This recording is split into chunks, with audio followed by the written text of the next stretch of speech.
Okay, that's not the not I the. only got 10 seconds. Yeah, I can't.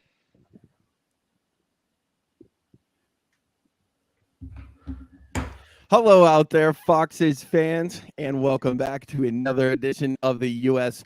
Foxes podcast, coming to you live from the United States, various parts of it, all the way from California to Texas to New York City. I, as always, am your host, Matt Folks, joined by my co-hosts, Chris Warner, Jim Harris, and Mr. Jason Becker. Jim, we'll start with you, buddy. How are you today? Better than yesterday. Yeah, it's definitely after 24 hours, at least it was a little bit of something to sleep on, at least. Jason, how are you, man? Say, man, went on a good run this morning. Tried to sweat out the result from yesterday, and feeling a lot better today, I will say. Good. Chris, how are things up in Del Mar?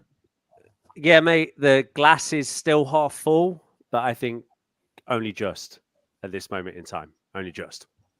Yeah, and with every click and refresh of Twitter or Fox's Talk, if you're into that replicating cycle of self-hatred of a forum, depending on what you're into, the news and noise is just getting louder and louder. I guess let's just get it right off the top, guys. Yesterday was a shit show of proportion that we haven't quite seen in a while. A meltdown that seems to be something that is a cycle that is just a replicating thing, and it's getting worse and worse. Southampton, of course, we'll just sum it up right away. Lost to Southampton now puts us all the way down at the damn bottom of the table, and in a position that we haven't been in quite a while. Game started out very promising, I thought. I mean, we literally looked really good. The 4-3-3 was clicking. We were attacking on all sides. It allowed us to really press. James Maddison scores an absolutely beautiful goal. So there are positives. But Jesus Christ, Chris, like, holy cow, man, just help me out here because from then on it was a meltdown.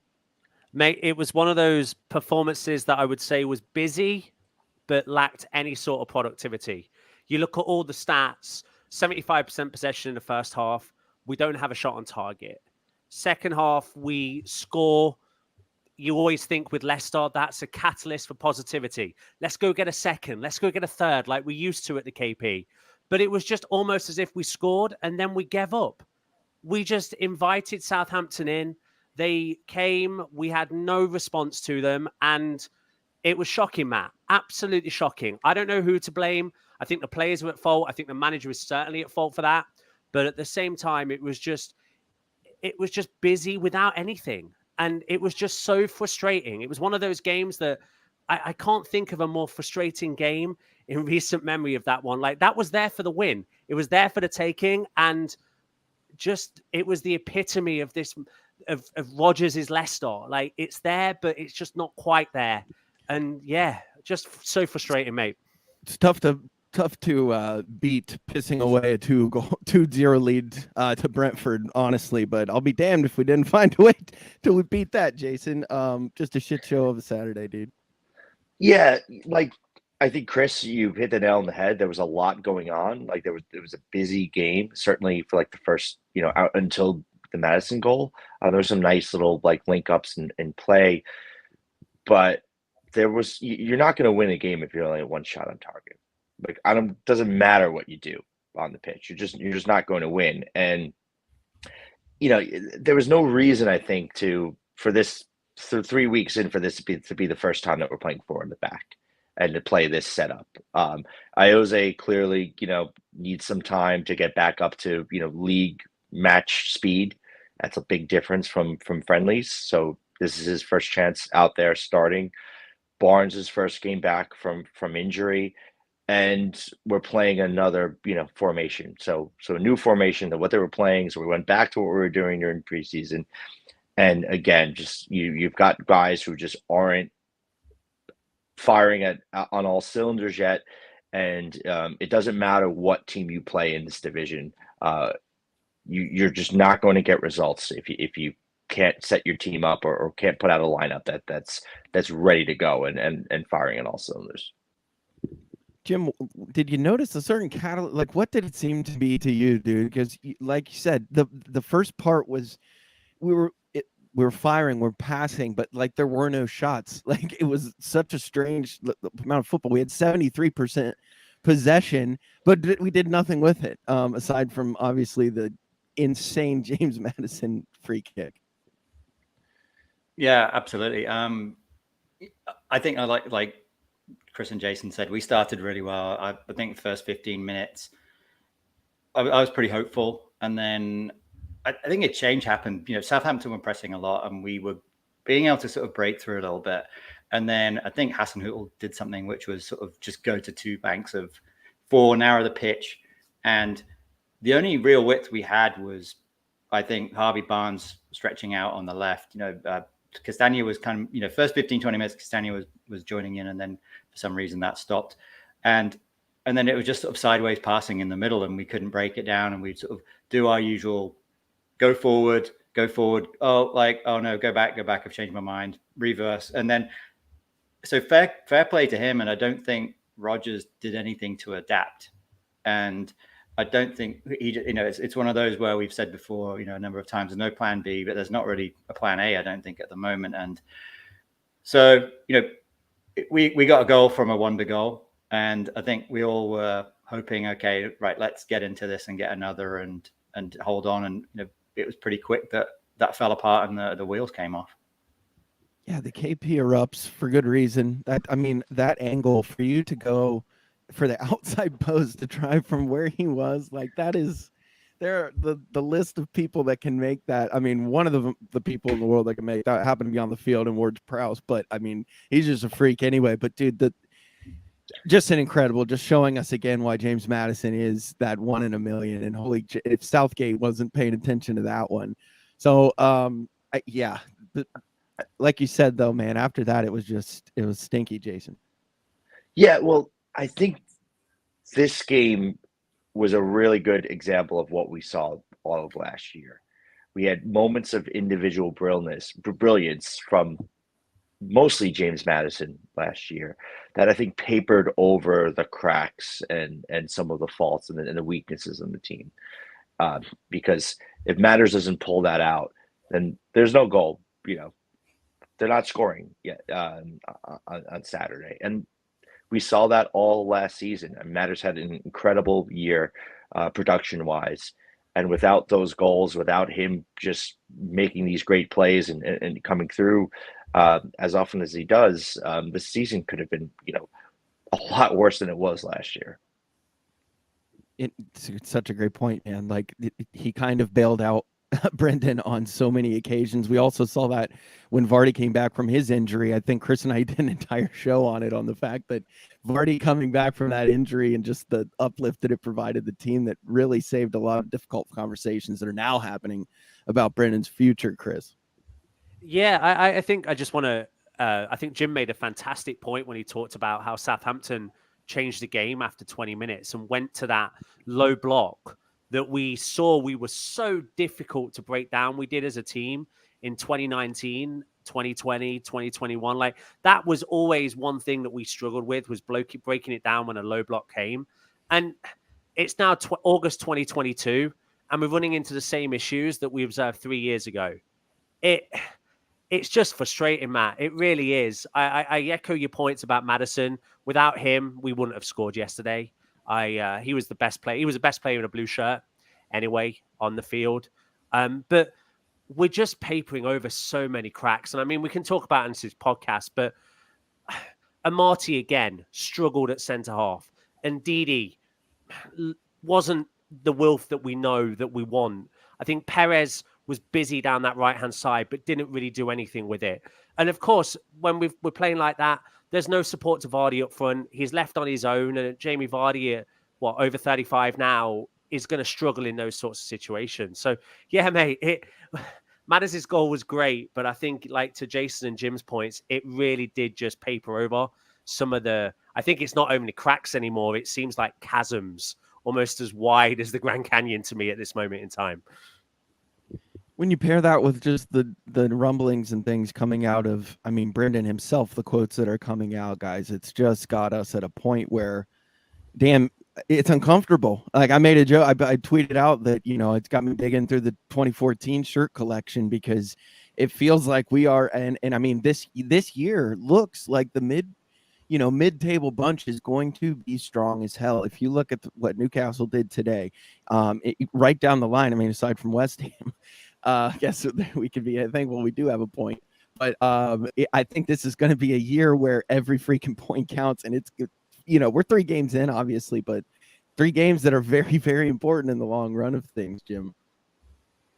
Oh, look at what Leeds did to Man City today.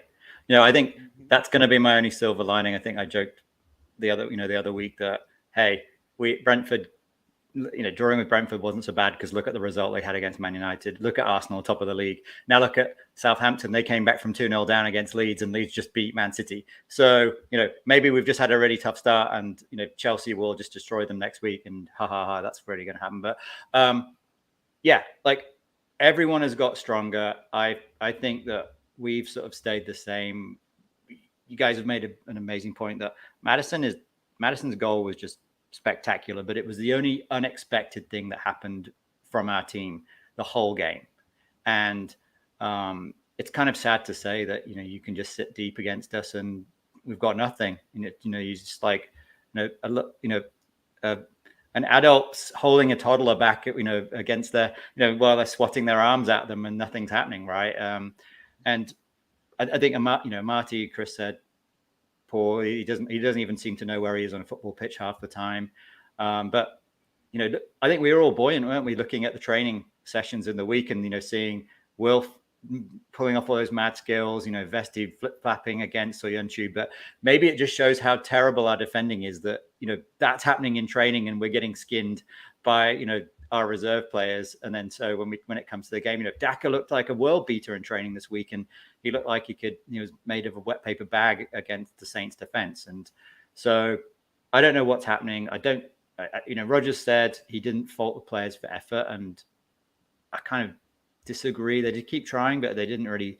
He wasn't helping. He wasn't. He was standing with his hands in his pockets for the last 20 minutes. I think probably every Leicester fan in the world saw his body language, and it doesn't help the players. Yeah, man, it's just weird. Like I struggle because it sucks to say that stuff about Dan and Marty, but the fact is, Brendan's putting us in the lack of transfers or what have put us in this position. We shouldn't be in a position where we're trotting out Dan and Marty to get embarrassed and have to do this kind of shit. Like, he should be on the back end of his, helping coach in the back room and in training and be that, not being stuck out in the middle of these damn games to be left out to dry. Like, we could go through it. The fact that we'll have to jump into it now, I guess, about the Fofana bullshit and the fact that he and Brendan decided it was good for him not to play. But even beyond that, you've got a player in what's going on with Cags. Like, that's a national team center back. I mean, sure, we're seeing weird videos and stuff. I don't know. I just think that this is that Brendan or whatever they're using Dan as a scapegoat right now for some of the shit that's going on, and it just seems kind of unfair, Chris. Yeah. Though, I don't. To your point about we have 2 national centre halves. We have the guy who plays centre half for Turkey, the guy who plays centre half for Denmark. Both of them don't even get a look into the squad again. Well, on the bench at least. We can the Fofana thing. There needs to be a decision made. I think we can't do anything as a club until we decide, yes, we're going to sell him, or no, we're not going to sell him. It'll be good for the team. It'll be good for the manager. It'll be good for the fans. And most importantly, it'll be good for the players. They'll understand their place and understand what the squad is. Like, we have to be decisive and just say yes or no. Like, I'm on the mindset. I mean, Percy came out tonight and talked about how apparently he'd missed a training session this week as well. It's not going to get any better this last week. We know this from his time at St. Etienne, where he I don't necessarily know if it was this aggressive the way he wanted out, but he definitely made motions and had interviews where he wanted out. And so all I ask from the club this week is just get it sorted. Yes or no. If he goes, he goes, and we just do what Leicester do, is we reinvest and rebuild. But we can't have this sense of purgatory where it's will he or won't he, because I think that, again, contributes to those sorts of performances like yesterday. Jason, what can you shed on it? Any shed anything on the situation? Yeah, I know. I think right now we're at a situation where Chelsea just have not ponied up the money that we would want for him. I think that it does seem like I don't think there are very many players who are always just unsellable. Maybe Vardy, Madison right now, but if another club is going to come in with a world record fee for any of our players, I don't think we would turn that away, right? And so the plan certainly wasn't for Fofana to go this year. I think everyone figured the decent thing to do would be to at least play out this season. We've been here before, though, right? We saw it with Mahrez. Mahrez went AWOL. We're able to get him back into the fold and keep playing. Now, I'm not saying that Fofana is Mahrez at all. Obviously, he's a bit younger, maybe a little bit more impulsive with his decisions, and he does seem like he has a lifelong love of Chelsea. Poor guy, but that's just what we're dealing with right now. So it's gonna be tough. I just also wanted to counter. I know we've Big Dan hasn't had the easiest start this year, and you all know how much I love Big Dan as the cult hero.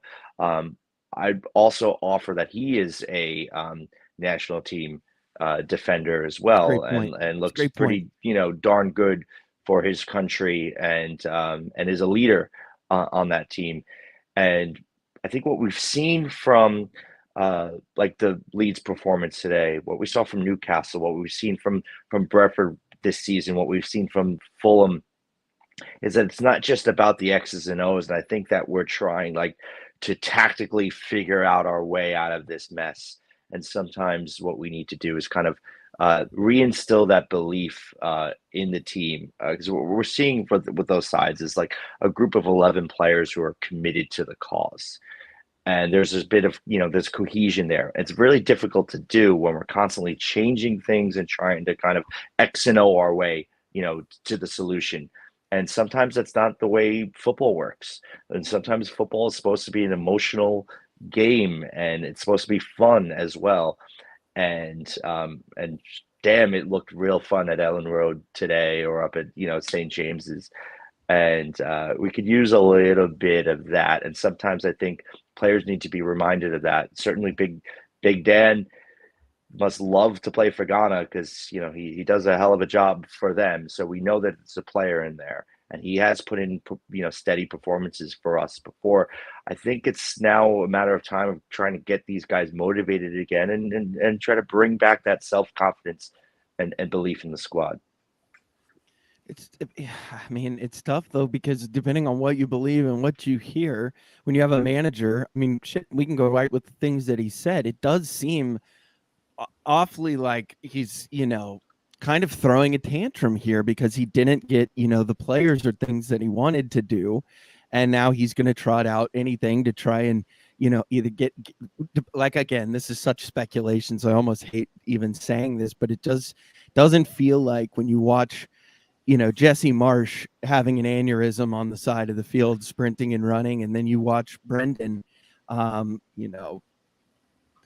embracing Hasenhüttl after the damn game. I don't know. It's just a vibe. And I can't imagine that the players, especially a player that feeds on raw emotion like Jamie Vardy, looks at Brendan right now and is anything but inspired, because there's like just a drabness, a flaccidity, if you will, to his managerial style right now that is very reminiscent of when Claude Puel was the last in charge of this club, where it just was drab. And I think of, Puel talking to Pogba and Jamie getting all pissed off, that classic clip of where he's pointing back at Puel and Pogba talking after a match after we had just lost. And he's like, what the fuck is he doing talking to him? Like, to see some passion out of managers is, I think, what we could really be missing. And there's a lot of examples of it this year that are in stark comparison to what we're seeing, Jim.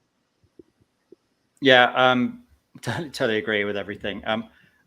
I listened to the BBC interview with Jesse Marsh after the game today, and he said that the big thing that he's done is he's come in, he's instilled belief. He said no one's going to outrun us, no one's going to out-heart us on the pitch. And he was like, when he told this anecdote about when he was at Salzburg, it was about results, and he said no. the results come after you build the team spirit and you build the team ethic. And I think that's clear that putting that in place, if you try your hardest and you're giving everything, you just lose to a better team, that's different than what we see, which is kind of like people not believing that we can hold on to a lead, people not believing they can hold on to the ball, and then as soon as you get under pressure, you're looking to the person who's your figurehead and leader to help you out, and if they're not there, then what are you supposed to do? The fans looked to Brendan yesterday, the players looked to Brendan, and he wasn't giving anything back. And I think, as Jason said, it's about X's and O's and, playing tactics and saying, going and reading every, inverting the pyramid and all of that jazz. But at the end of the day, you think about when we play well is under managers who have given us belief and given our players something that is, cocky little Leicester, how dare they win? 2016. It's how we kind of fought our way to winning the FA Cup. It's how we played under O'Neill, and it's how we played under Brendan when he first came in as well. So I don't know what has happened. Fofana, if he's going to go, just go, as long as he doesn't get to play against us next Saturday. But I don't know. It's I don't like none of us like doing this and talking about this, but I think we just need to figure out something that's going to go on right now. Yeah, you got to sympathize a bit with Rodgers when you see everyone else around the league strengthening this, and sometimes that new blood does reinvigorate the squad. So that there is something to that, but we do know like this team with the players that we have is good. There's a solid team here, and there should be kind of a cohesion, and people should be really looking to kind of play for one another. These guys know each other really well. I'm sure there's some really deep friendships amongst the squad. Certainly to the guys that go back all the way to the 2015, 2016 with Vardy and Albright, and even longer. But look, this is the hand that we're dealt right now, and there's something, obviously things have been mismanaged. We're having a window that's less than ideal, but these are the circumstances, and sometimes you have to kind of play the hand that you're dealt, especially if you're a manager who is very highly compensated. And it's up to you then to kind of make the best and make the side better than the sum of its parts. And I think that the fans, and I think I've said this on the last episode, it's about time that like someone else or something outside of the club is the bad guy for once. And we're not just kind of bemoaning the lack of transfers and the funds and kind of talking down the club and all that stuff, because that just really doesn't get anyone inspired, and it kind of just it sounds very self-serving. But like take a shot at the financial fair play rules and call them bullshit, or like, I don't know, just make a referee a bad guy one day or something like that. And people respond. The fans, we love that stuff. We'll respond to it. He doesn't have to necessarily believe in that, but we will. And little fire us up. Maybe it's everyone going to say we're going to get relegated now, and it's like, okay, screw you guys. No, we're not. We're too good a team. Maybe that's what we need, Jason. You're right. We need something like, I feel like this is the major league bit with the, cardboard cutout of you stink. Go and get on the UEFA badge. Go and get Michel Platini. No, maybe not Michel Platini. I'm not going to put that image on anyone's mind. Yeah, just like, I don't know, just like find the cunt of the week or whatever. Someone who said something bad about you, and like put up that quote. Use that bulletin board material, like throw it up in the locker room and make sure like the guys see it every day and throw a dart at it, But not this podcast. Like not this podcast. We don't want to be bad guys. Yeah. But to your guys' point, hasn't the fan base done that? Haven't we accepted that this was going to be a difficult transfer window? We've resigned to the fact that we're not necessarily going to bring players in. It's almost as if we're laying the foundations or kind of laying the pathway for Rodgers to follow. And it's still, I still don't get why he doesn't want to embrace that. I think his comments pre-game, I know we're not necessarily talked about this, but during that press conference at the Southampton game, were wild again. He came out with a little bit more color to the interview he did with, I think, Owen Palmer-Atkin on the BBC, talking more about how he was on vacation in June, calling players and persuading them to come to Leicester City. And then all of a sudden he comes back at the end of the June to be told that there's no funds, nothing available. I don't know if I believe that. That's I wild, can't imagine man. the club. That's I can't imagine wild. the club's done that. That just seems wild to me. And yeah, I mean, to you guys' point, I would love for him to come out and give us another thing to get around. And I think, unfortunately, Jim might be right. Maybe it will be a case of we're too good to get relegated. Let's prove them all wrong. Yeah, I think that the thing that we all know to be true is that we have a good group of players. We have, a club that has been very inspiring to the whole world, that will continue to be that, and we have a good manager. I don't, his understanding of football is extremely high. Like, he is a good manager. We've seen what he can do. It's just, I think that's what's so frustrating about all of this, because we know how good everyone is. Yeah, Chris, didn't we? I think Brendan might have called in, or did we have I think we might have had a clip or something saved for us. What was up with that? You got a call?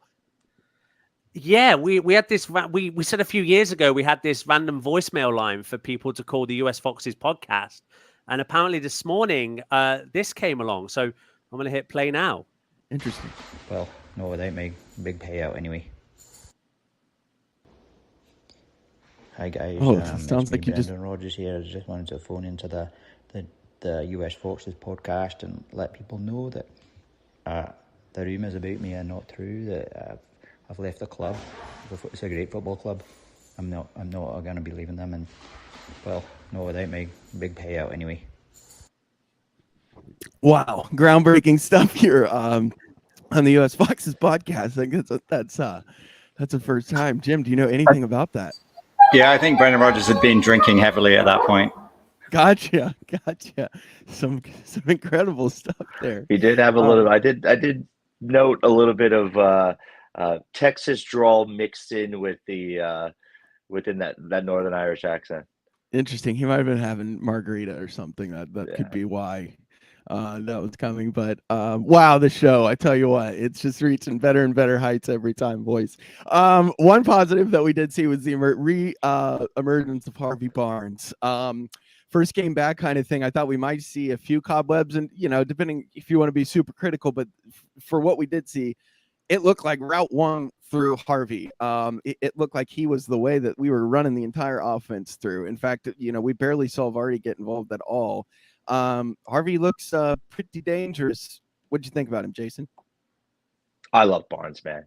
I love the way he plays. I think even when he's not playing well, he always makes goals happen.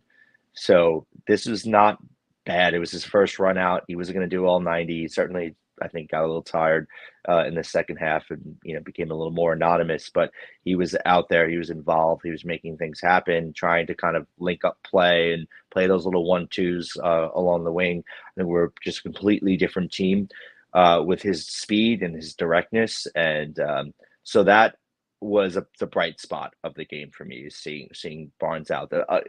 That and of course Madison's individual brilliance, but we are a little bit more of the Leicester City that we love when a player like Barnes is on the pitch. Chris, your thoughts on Harvey?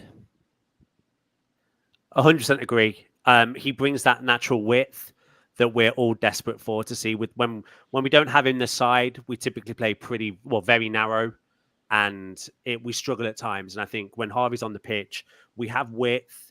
I think I'm looking forward to seeing how him and Justin develop more of a kind of relationship over the rest of the season. I think that has the potential to be very dangerous down that side. So he was great. He's going to be. I think he'll be with him and Madders. Will, if not now, but will soon be the first two names on the team sheet every single time that they're fit. But no, it was great to see him back. And I think if he can continue to build from last season and add a few more goals, I think he'll be very, very dangerous as we go towards the World Cup break. Jim, you agree with all of that on Mr. Barnes? I do indeed. He, JJ, and KDH down that left hand side is exciting. I think we get him going. Jason, spot on. He was out. He was out of the blocks the first. He was the thing that made us really good in the first 20 minutes, and then he got a bit tired. He kind of ran down a few rabbit holes like he does. I think there was that one where he could have crossed it, and Perez. I think it's probably the first 5-6 minutes. Perez was sort of screaming for it, and I'm not sure what happened. I can't remember. It didn't get to Perez, that's for sure. And if we could get another winger on the other side and just stretch the play, just look at what happens when you stretch the play. We've got two fullbacks who can join in. They can, the inverted fullbacks that we heard about so much in preseason. Get some wingers who can get out wide. The fullbacks can then come and run inside the channels, or we can cross them over because we've got guys that can do it. I know probably not popular opinion, but I'd like to see Callum Hudson-Odoi come as part of the deal for Fafana goes, because I think he could give us that. He's quick, he's tricky. He might be a Damari Gray in terms of end product, but we just need something different that's adding some pace. We've got such a slow team. I think Perez is probably about as fast as a hungover Sunday League footballer. His mind's as quick as Einstein, but his legs are about as quick as mine, and I'm my 40s. So I think if we don't get more pace, then we're not going to stretch our position. I think the other thing is on the recruitment strategy. I'm not sure what formation we have designed to match our recruitment strategy, because we spent too much last year. I think that's hurt us a lot. But if you look at Ten Hag's problems, he's got players that don't suit his style at Man United, and then are getting crucified. And what are we doing with we've got Daka for Vardy, but we've got Vardy, and we're not even playing Vardy to his strengths. And he's in the top, top one strikers for me, but top three, probably strikers in the top five at least. So why aren't we just building a team around him, or building a team around our strengths? And it just seems like we're trying to play this sort of 2010 Barcelona, double pivot. We don't have Xavi, we don't have Iniesta, we don't have, Busquets sitting or whoever at the back and just locking it down. So get play to our strengths and put in someone who's, mix it up a bit. We've got a pretty big squad, and I can't imagine all of them are so terrible they don't even get a look in. I like Callum Wright, had a pretty good preseason. He's a sort of tricky, quick player. Give him a go. I don't know. Maybe he'll get a game on Tuesday and he'll score a hat trick, or maybe he'll get a game on Tuesday and fall over on his ass and look like he's a League Two player. I don't know, but give something different and actually play with some speed, play with some heart, and play with intensity.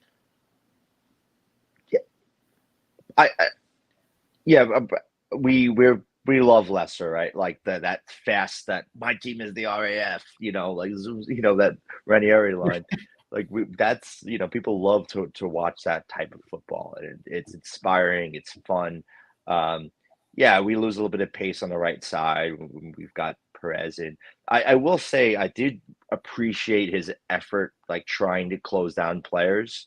We could use a little bit more of that, especially high up the pitch. So, but it was his first game, back in first league game back, and he wasn't hurt. It's just you're kind of resetting again with these players after you go through preseason, get these guys up to speed, and then they're just playing practice football for a couple of weeks, and there's no way to keep a guy sharp, especially when we don't have 2 games every week. So it was kind of Ayoze was put in a position where he just wasn't going to succeed on Saturday. And I think that's an issue. We need to, like you said, we've got to set up the team and set up these players to be in positions where they are going to succeed, and just not really doing that right now. And I think Jason, that's where other managers do so well with introducing substitutes, and we've missed out because, to your point, people got some game time in preseason, and then that's it. It's the first 11 and nothing. Sorry that my best 11 are injured, so I can't do anything. That to me is Perez is not match fit because he doesn't get any minutes, or he gets 2 minutes. That to me is the frustrating part of the management philosophy we've got right now. Yeah, that's what I mean. He's kind of using scapegoats as his excuses to get out of, not being creative or figuring something out, to your point. Before we move on from that day, I think it's a good time, Chris, if we want to get ready for our newest segment that we're going to introduce today. It's a new segment we're going to run called Match Days with Ollie. We've got a dear friend named Ollie McLean. He goes to every match, home or away, over there. Thought it would be cool if each week we could get a little minute summary from this legend of a human, telling us about his opinion about the match day, and giving Americans a little insight, just a little insight each week into what an away day is going to be like, or a home day in this case. Ollie's a legend of a human. So without further ado, Chris, let's debut the first ever match day with Ollie. Hey Matt, hey US Foxes, hope you're all well. Quick summary of that game. Wasn't great, pretty much lost for words, but fans did well to get behind them first half, first 35 minutes or so, but as soon as we scored the first goal, we sat back, we let them press, let them play, which led to their goal. Their fans were shit, as they usually are. Yeah, we did our part, they couldn't do theirs, unfortunately. Something needs to change. I think it's fairly obvious that something's got to change. I don't know what. I just hope it's soon. Fofana didn't seem bothered at all when we scored, so if we get 80 million for him, bring some new players in, bring some talent, bring some excitement. Hopefully we'll get some more excitement back in the stands. But we go again next week. We go on Tuesday, Stockport. Should win that realistically, shouldn't we? But you never know. But you've got to keep the faith. Up the city, up the Foxes. Legend. Thank you to Ollie for doing that. Yeah, basically. Very nice. He's the best. He's the best. And I know that was new for him. So we really appreciate the effort, buddy. And thank you so much. And yeah, he's pretty much echoing everything that we said, guys. Something's got to give. Jason, what do you think, man? I know you're a big Ollie fan as well. Yeah, man. I think we could all do with a little reminder there at the end of his reminder there at the segment. Keep the faith, and you keep backing the side. This is good. This is a rough patch. It's kind of not what we envision this season to be like. But certainly for a lot of the newer fans out there, right, who weren't around and before this latest Premier League era, there are going to be tough times. Every club is going to have that, and it's still early in the season. There's plenty of time to kind of get things right.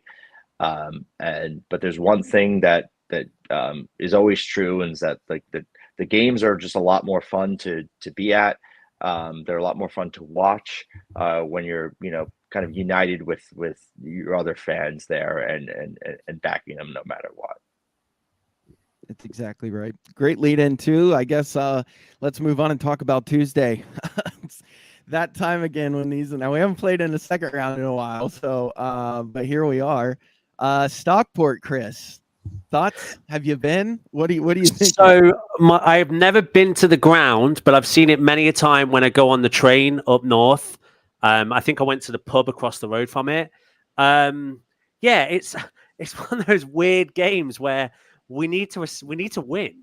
And I know it sounds daft, but to everyone's points, this podcast, we need something. We need a momentum. We need that kickstart. We need that just sense of instilling this is what it's like to win again. So I think we go and we play a relatively strong team. I think you'll see the Sanchu, you'll probably see Vestergaard. I think to you guys' points, I'd like to see Perez get some minutes simply to continue to build his match day fitness, get him in contention at least for Saturday. But yeah, I think look, going away to these teams is going to the first 10, 15 minutes is going to be they're going to be all over us. But I think we should win. Like we should expect to win these games. But I think for a round 2 game in the League Cup, it's almost like a must win because we've just got to get that winning mentality back and set the seed as we move forward. Absolutely. And these matches are going to be pivotal. And I know, guys, we've had our differences with players before, and we've said things before about players. Aothi is a perfect example, but man, we got to get behind these guys because situation our club is in right now, we're going to need the Spanish magician to pull his shit out. So let's get behind him and kind of, let's get these things going, Jason, because I mean, these games are very important now. Yeah, this is like a really good opportunity to kind of have one of those kind of cult favorite cup matches. Like I think back to that game at Bury, where it was just like wild and like people were running on the pitch. It was just like an old school game. Joe Dodu scores 3 goals. It's just like it was just like one of those where just like everybody was just like, what is going on? This is like wild. And we could use a little bit of that, a little throwback there, and something like wild or some player to kind of put in the performance and get everyone buzzing again. If it's like one of the younger players that hasn't got the look in, I think that this is a really good opportunity, kind of to add some excitement. Let's see some of these younger players out there, and let's kind of get people buzzing again. Yeah, great chance to remind ourselves we're a Premier League football team against a team like this, Jim. And see some of these guys remind themselves just the quality that they are. 100%. Got nothing to add apart from screaming dogs in the background. I know that life. For sure. They were getting a chant going.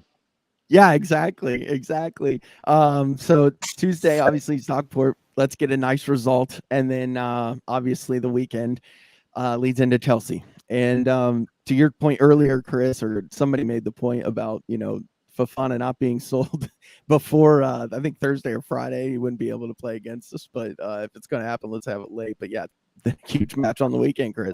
100%. Their centre off's banned for one game as well after the red card today. So they're down another centre half in a position that they're vulnerable in. But whatever we do, if we sell him, we've got to not let him play at the weekend, because that will potentially be some sort of advantage that maybe we can utilize in that game. So is there a midweek cup match for Chelsea though? That ban might just be for that, because right? they're in the Champions League. So I think they go straight to round 3, right? I think they're in straight into round 3 because they're in Europe. Or Chris, it's another 20 million on the price tag, right? Yes, sir. Yes. Bingo. For each defender that drops, add another 20 million. Bingo. That's the first thing I thought when I saw that red card come out. I was just like, cha-ching, cha-ching. Our notes, to quote our favorite Dyche. Come on, Todd, send the money over with your American style contracts. Let's splash a little bit of that Dodger cash, asshole. Yeah, it's a favorable exchange rate right now. If as a San Diego Fox, we absolutely hate with a blood red passion anything Dodger related. So this one's especially personal for the San Diego Foxes as far as a hatred of Todd Boehly. Guys, then so I think that you lead into a match Sunday that has such an importance, and looking at Tuesday can be looked at as an advantage or a disadvantage. An advantage if we do find a way to get on track, put in 4 or 5 goals, look really good. That would be amazing leading into a match that Chelsea's going to be pissed off now and going into there. So hopefully we can get a good result against Chelsea. I can't really think of any other Chelsea points. Anything from you boys? Aside from what will happen on the pitch, I would just say here in New York, anyone is around, we love for to get a big group together when we do play Chelsea. They probably have the biggest group at our bar at Football Factory, so we need to show up. We usually don't have a problem out singing him, out chanting him, and making a better atmosphere, but man, it's always extra sweet when there are a lot of us showing up against them. It's always the best. Shout out San Diego Foxes. We had 12 in the bar. Some first timers came out with their new jerseys that they got. They were talking about, man, I ordered this and it was here in 2 days. And I was like, welcome to the world of DHL, baby. So shout out to those guys. It's so great to be growing the groups. Shout out to the Philly Foxes again, the DMV Foxes. You guys had some great meetups once again. Please, guys, keep getting those groups together. Bring your buddies, bring your cousins, invite them into the family, because the more that we grow, the more that we can create those awesome environments that Jason was just, because tell you, there's nothing better than singing a fan group out of the bar like Chelsea. And there's just something special about it. Yes, that's my weekly DHL plug. big fan of them. On that note, any final notes, Chris, that you want to get? Anything else? Yeah, I think we'll end on a positive and talk about Vardy 2024. I Great. mean, great news came out just before kickoff Saturday. I think kudos to I know me and Matt on last year's podcast, we were praising the Leicester City video department for some of those training ground videos. I think kudos to the social media team for the whole rollout of the Vardy contract. I thought that photo with 2024 and the balloons behind him as he's sitting on the chair and his boosts was fire, to be honest. I wish we'd rolled out the away kit at the same time. That would have seemed like the perfect opportunity. But no, all in all, Jamie Vardy can have a contract for as long as he wants a contract at Leicester City. He will go. He's an incredible guy. I think he deserves everything. And thank you for him to stay in another couple of years. And look, I mean, he's signed, and I think Vardy's the sort of guy that wouldn't sign unless he thought he was still good enough. And so I'm excited to see what he can do these next couple of years as he kind of reaches that endpoint of at least his kind of career inside the UK. I don't think he'll play for another UK team. I think he'll maybe come across the pond and head up Jason's way potentially. But it's just fantastic news that he signed for another 2 years. JV9, man, the man, the myth, the legend. Truly, this doesn't happen. I mean, outside of your, Mark Nobles and Casper Schmeichel, we thought, but I mean, this just doesn't happen. Jason, how lucky are we to just have that, man? Yeah, and I always have to remind myself not to take a striker and a player like him for granted, because other sides just don't have this, and other Leicester sides have never really had this. Unless you go back, decades, right? Vardy is probably the best player we've ever had. I mean, he is phenomenal, and the guy's a hero at Leicester, and it just we needed a bit of positivity, man. It was really great to see that he's going to stick around. I know there are plenty more goals in there for him, so. Just be amazing to see, Vardy still rustling opposing fans in 2024. Would you have ever thought that, back in like 2013 or 2014 and those years? You kind of think like, oh, he would have left, he would have gone to an Arsenal, gone to one of those clubs, but he didn't. And anytime that ever came up, he just reaffirmed his commitment to Leicester City. And man, you gotta love that. Jim, any words on JV before we head out? He's the best. Love him. Very thankful we got him. And I'm going to go and have a party later to celebrate his new contract.